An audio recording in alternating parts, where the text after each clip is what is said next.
कि खाली जेब का जो मर्द होता है ना, बिना पैसे वाला जो मर्द होता है, वो एक बेकार रखे हुए ढोल के जैसा होता है। जिसको मन करता है वो इस ढोल को वो बजाता है और चलते बनता है। मतलब ये है कि मर्द की शोभा ही पैसा होती है। अगर किसी मर्द के जेब में पैसा नहीं है, उसके पास मनी नहीं है, नो मनी, तो उसकी इज्जत 0/0 होती है। यानी कि मर्द का जो श्रृंगार है वो पैसा ही है, और औरत का श्रृंगार मर्द है। इसलिए हर मर्द को अपने सही समय पे सही फैसला लेकर के सही तरीके से कमाना ही चाहिए और अपने परिवार को अच्छे से रखना चाहिए। किसी वजह से मर्द के हालात में कुछ गिरावट आ जाती है तो उस वक्त परिवार को, पत्नी को साथ देना चाहिए, मोटिवेट करना चाहिए, सही रास्ता दिखाना चाहिए और उसे कमाने के लिए, पैसे कमाने के लिए, आगे बढ़ने के लिए ज़िंदगी में प्रेरित करना चाहिए, साथ नहीं छोड़ना चाहिए। मर्द के ऊपर भी बहुत सारा प्रेशर होता है और उस प्रेशर को समझना भी हमारा ही काम है।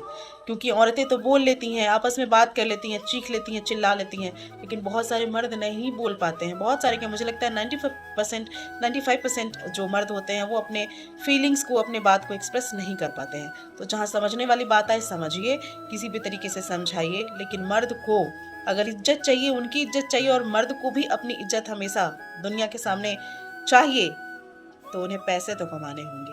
आपका श्रृंगार ही पैसा है और आपको पैसा कमाना ही चाहिए। मर्द घर में रहने वाली चीज़ नहीं है, घर में शोभा देने वाली चीज़ नहीं है। पैसे कमाने के लिए मर्द को आगे तो बढ़ना पड़ेगा। याद रहे, खाली जेब फटे हुए ढोल के समान होता है। इसलिए आपके घर में अगर कोई ऐसा मर्द है जो पैसे नहीं कमाना चाहता, तो उसे समझाइए कि आपका श्रृंगार पैसा है और आपको कमाना ही होगा।